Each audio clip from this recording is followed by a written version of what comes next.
2, 1. Here we go!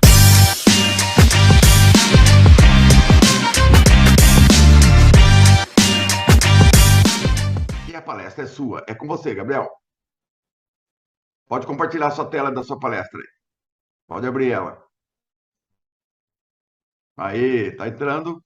Pronto. Gabriel, agora é com você. Boa palestra. Obrigado, Paulo. Obrigado, Paulo. Novamente, bom dia a todos. Bom dia a todos os participantes. Agradeço essa oportunidade, Paulo, e já desejo aqui uma boa semana para todos, um bom evento, que essa semana seja cheia de informação para que o nosso setor florestal continue se desenvolvendo. Ô, Paulo, eu trouxe aqui para todos os participantes o tema da minha palestra, que é o manejo de formigas cortadeiras em florestas plantadas, e eu vou tratar também um assunto que é muito importante aí na formação florestal e na produção florestal, que seria a gestão no manejo da formiga cortadeira. Tentando passar para frente aqui no ar.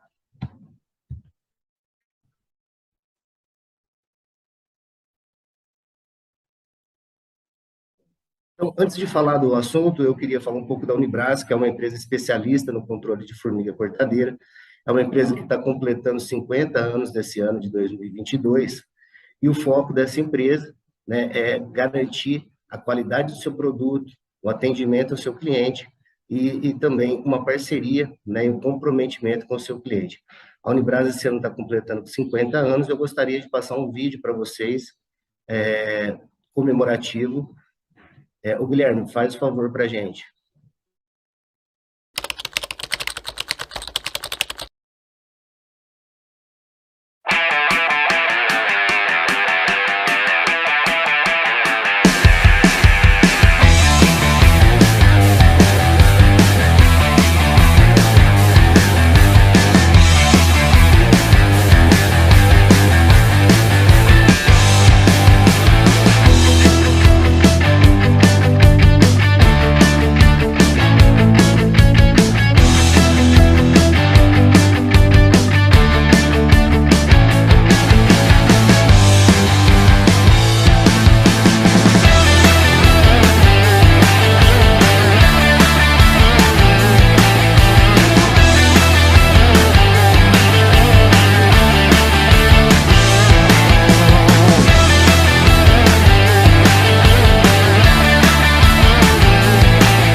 Perfeito, obrigado, Guilherme. Compartilhei aqui minha tela. Joia, vamos começar aqui, então, a programação da nossa palestra, né?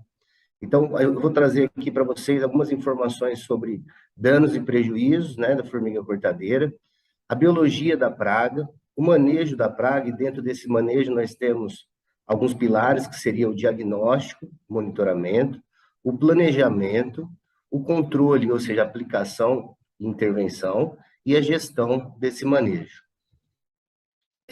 Falando dos prejuízos, as formigas cortadeiras, elas desforam as plantas constantemente, em toda a fase de seu desenvolvimento, né? Então, desde a fase de muda até a floresta madura, até a fase de corte, nós podemos ter prejuízos, né? Desde a morte das plantas, né? No caso de mudas e também de árvores, como também a redução da produtividade florestal.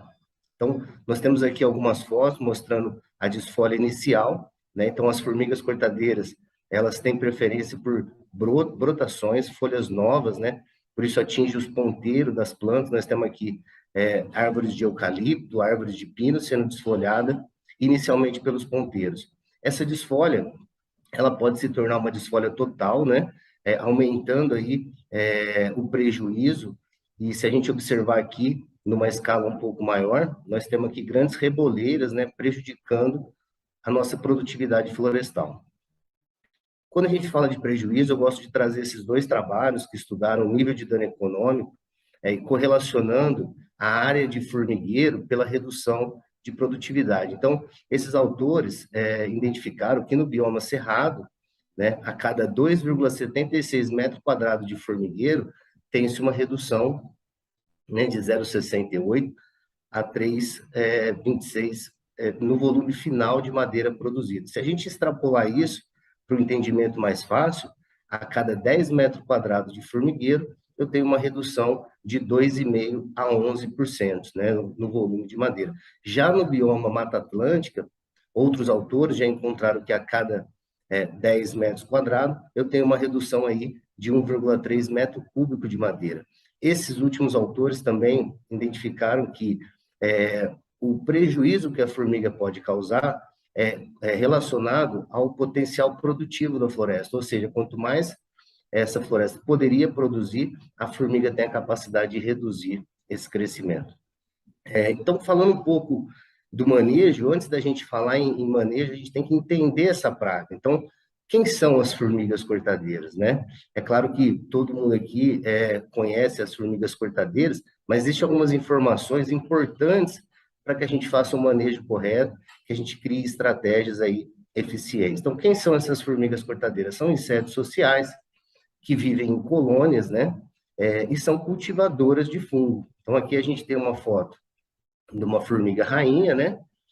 E aqui o fungo simbionte, ou seja, as formigas, elas vivem em colônias cultivando o seu próprio alimento, e esse fungo só sobrevive porque ela cuida desse fungo, ela leva folha, ela leva recursos para que ele se desenvolva e essa colônia vive em equilíbrio, né?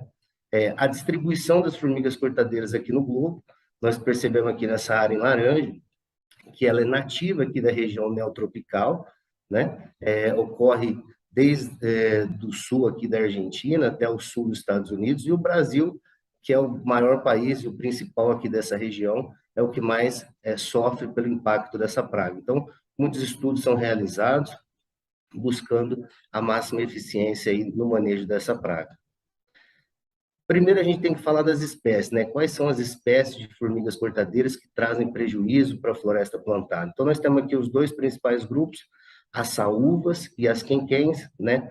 As saúvas, elas apresentam 3 pares de espinho no dorso, né? São formigas que fazem formigueiros subterrâneos e apresentam montes de terra solta consideráveis, visíveis. Já as quenquéns, né?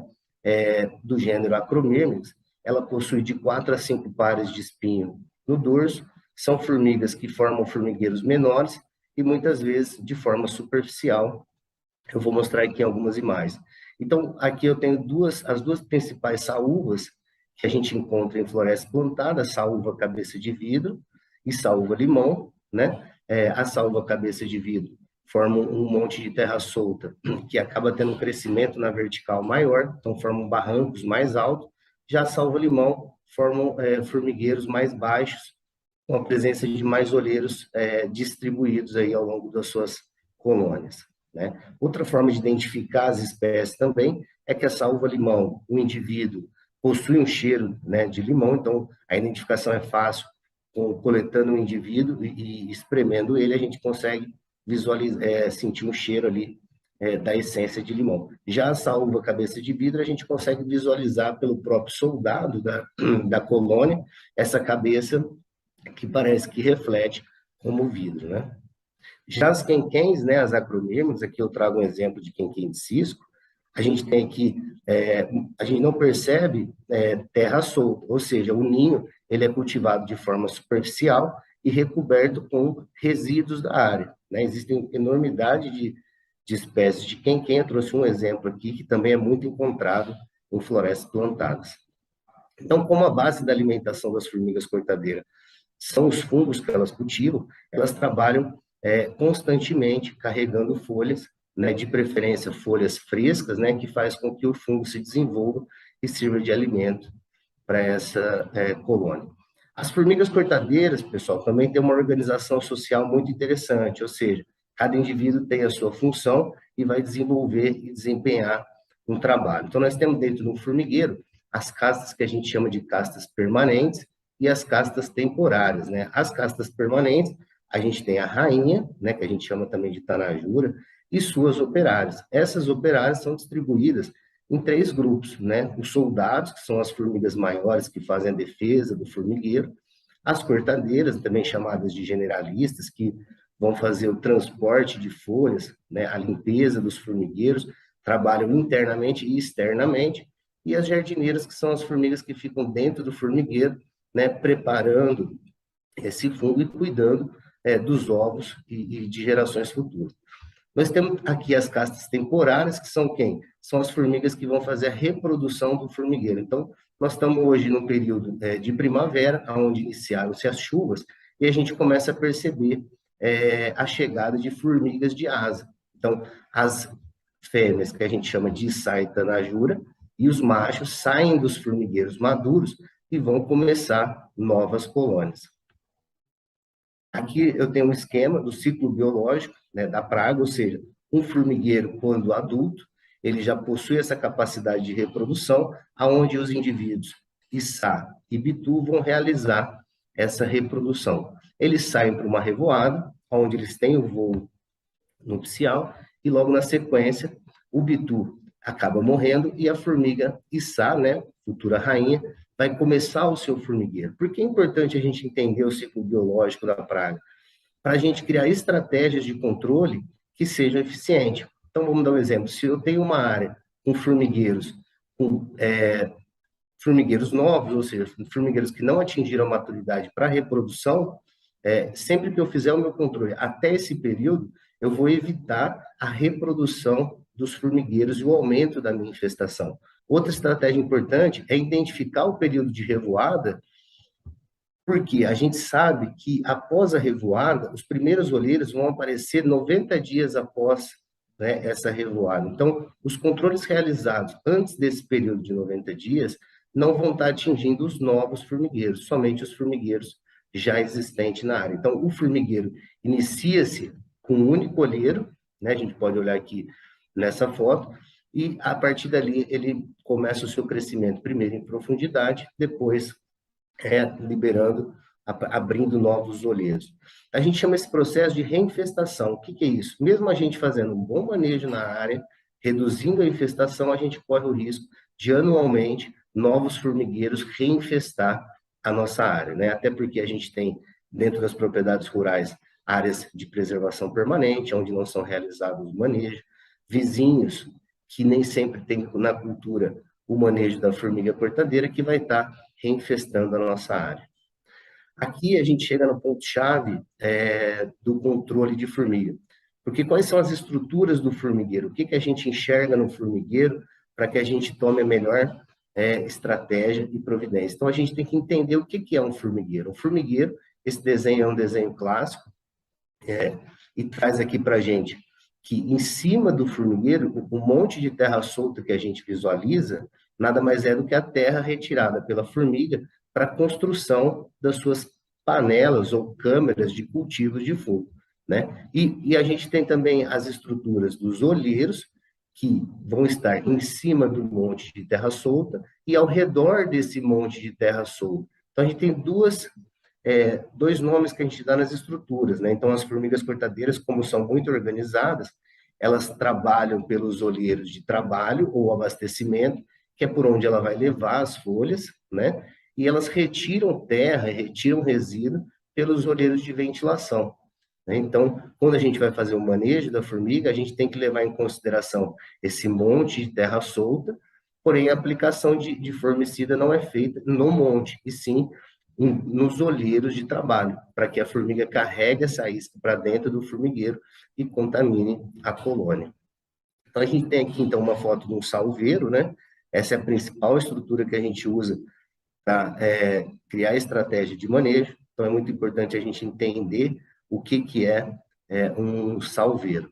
Aqui eu tenho uma foto de um salveiro de cimento, onde foi introduzida uma cauda com cimento e água. Esse cimento, quando enrijeceu, foi escavado e foi verificado toda essa estrutura complexa, né, de organização das formigas cortadeiras. Então, a gente pode perceber que os túneis, galerias que elas formam, muitas vezes chegam longe da sede principal. Então, aqui eu tenho a sede, onde eu teria um monte de terra solta, e eu possuo olheiros a 40 metros de distância da sede. Então, o manejo de formiga realmente é um desafio, tem toda uma questão de entender a praga para conseguir fazer o melhor manejo. É importante a gente também identificar qual que é o ritmo de crescimento dos formigueiros. Então, dentro de um sistema de gestão, que depois eu vou comentar mais adiante, a gente precisa entender o crescimento do formigueiro para a gente gerar a melhor estratégia de intervenção. Então, esses autores verificaram no estudo realizado no Noroeste de Minas Gerais que o ritmo de crescimento do formigueiro após o primeiro ano é de forma exponencial. Aqui a gente tem as duas espécies, né? A saúva cabeça de vidro e a saúva limão, demonstrando aí que a velocidade de crescimento é muito rápida, muito alta. Por isso que a gente precisa estar sempre atento no manejo eficiente. Aqui, um outro estudo realizado em áreas de Mata Atlântica e Cerrado, conseguiram verificar uma diferença da mesma espécie, né, saúva-limão, em ambientes diferentes. Ou seja, as curvas de crescimento dos formigueiros não depende só da espécie, depende do ambiente que ela está, depende do ritmo de chuva, depende do tipo de solo que ele está instalado. Então, é muito importante, dentro do manejo de formiga, a gente entender como é o ritmo de crescimento nas nossas áreas. A gente realizar estudos de curva de crescimento para a gente ter a melhor forma de manejar essa floresta sem ter prejuízo da formiga. Outra coisa muito importante que a gente tem que estar atento é que no manejo de formiga cortadeira a gente usa as iscas formicidas. Então, as iscas formicidas, elas possuem atrativos que são levados para dentro do formigueiro. Então, quando que a gente deve aplicar as iscas formicidas? Quando a gente tiver condições ambientais favoráveis.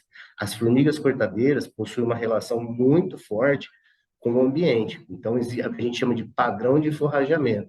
Não vai ser todas as horas do dia que ela vai forragear, não vão ser nos 365 dias do ano que ela vai forragear. Então, é muito importante a gente se programar, se planejar, para que o controle de formigas seja realizado nos melhores períodos, né, do ano e nas melhores condições ambientais. A gente pode perceber aqui nesse estudo, então foram 2 estudos, né, que mostram o mesmo padrão de forrageamento das saúvas, aonde a maior quantidade de formiga carregando folha está entre 20 e 25 graus Celsius.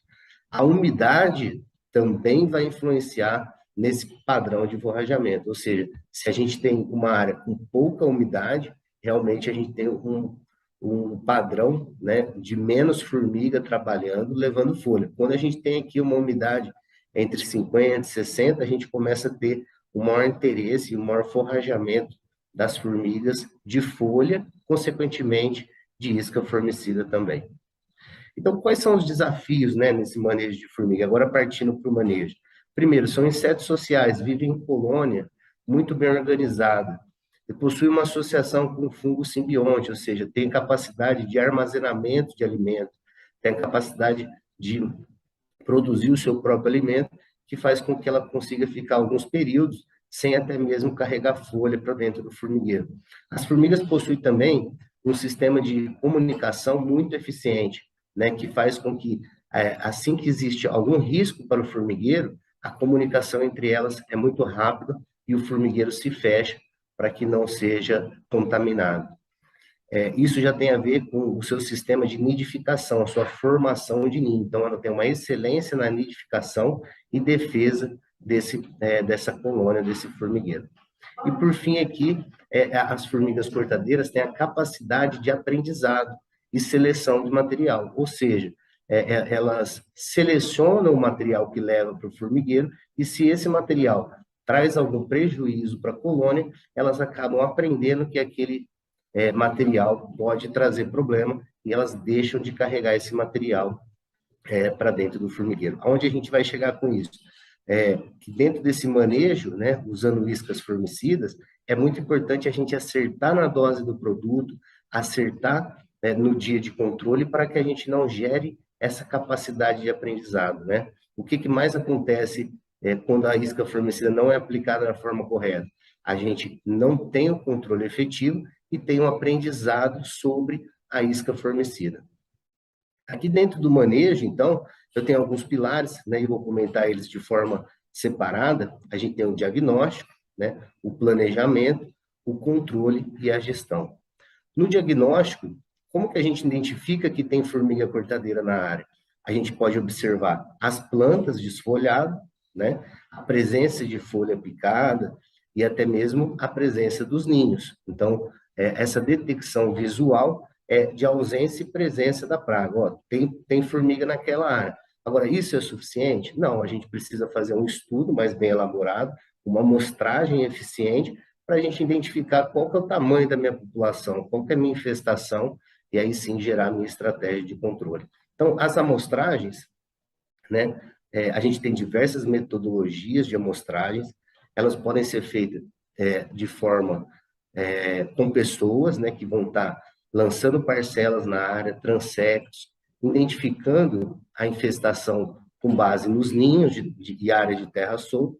Temos também, atualmente, algumas ferramentas, né, tecnológicas de monitoramento a partir de imagens de satélite, imagens de drone, que identificam os formigueiros e mensuram os seus tamanhos.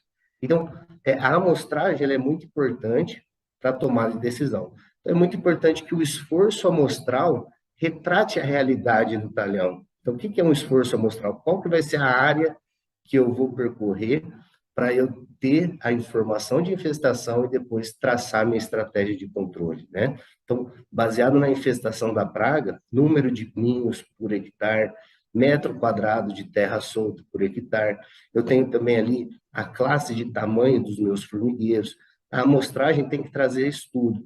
Quais são as espécies predominantes na área, para que eu trace o melhor, para que eu planeje a melhor forma de controle. Então, tendo essa informação, eu vou ter também o quê? Os níveis de controle. Ou seja, o que é o nível de controle? É o nível que a praga atingiu que necessita do controle dessa praga na floresta. Então, esses níveis de controle, níveis de dano econômico, eles devem ser tratados de forma local, né?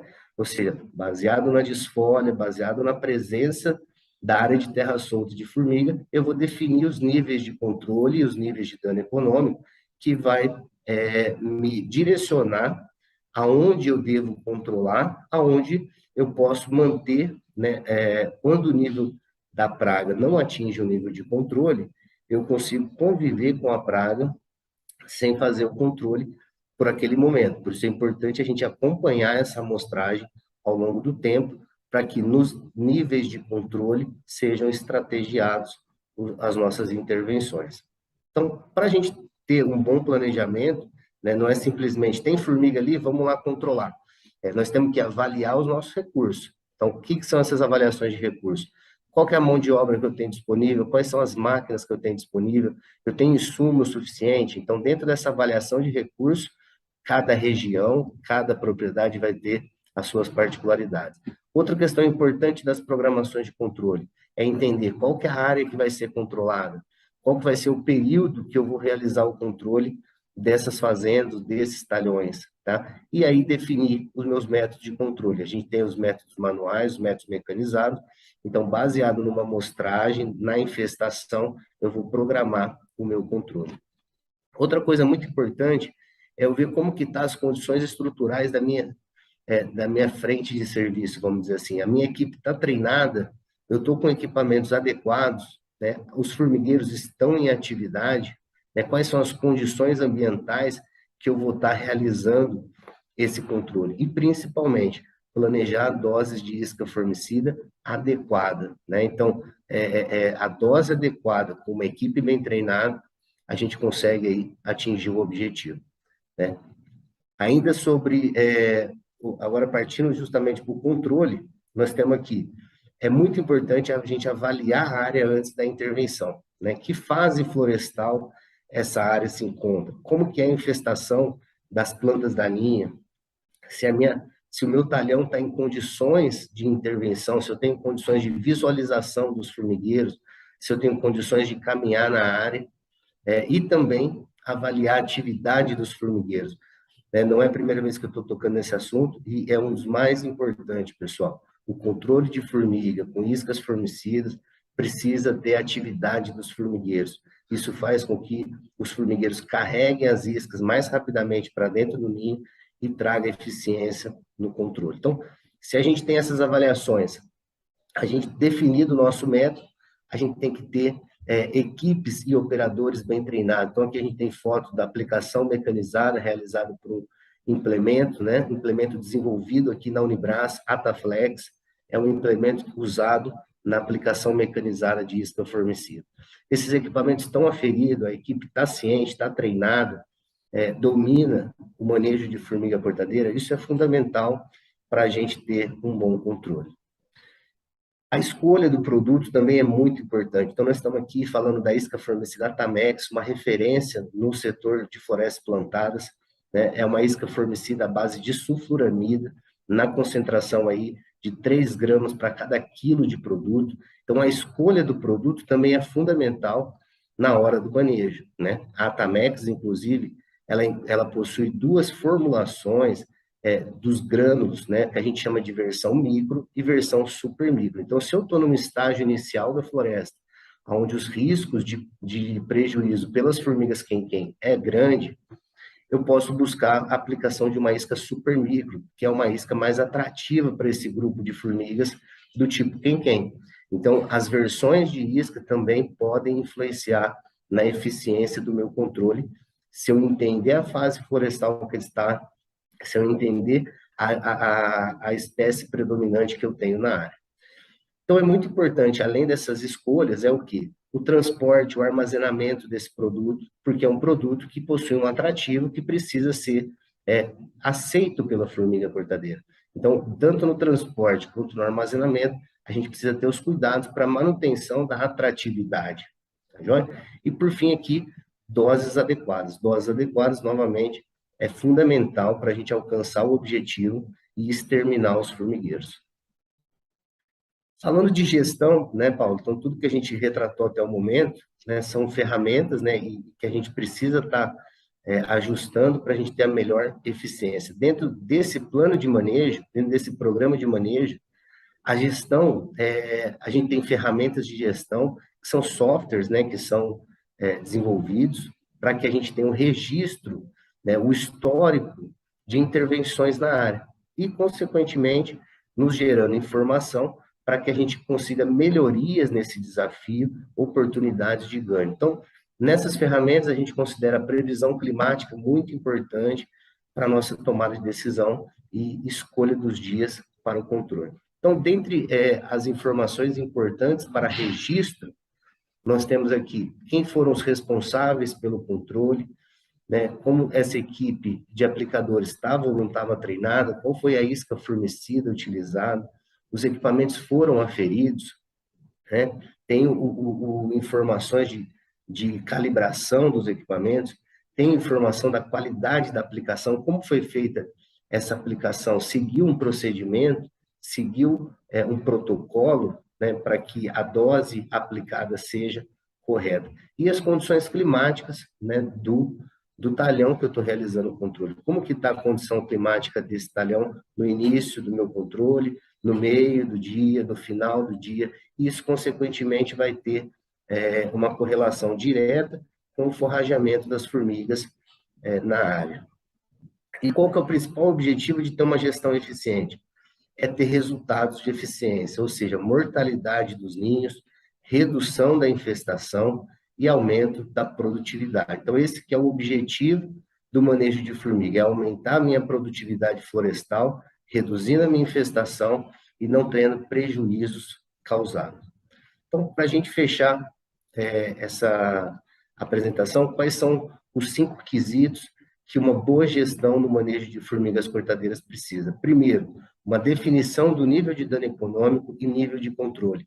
E isso deve ser feito de forma local, de forma regional, né? A fim de que a gente entenda o prejuízo causado pela praga e defina os parâmetros, né, os níveis de controle e intervenção na área, né? Isso também é baseado na idade da planta, na produtividade da planta, do preço da madeira, que vai nos contribuir para que a gente defina esses níveis de dano econômico e nível de controle. Outra coisa importante é a amostragem. Qual vai ser o método que eu vou utilizar?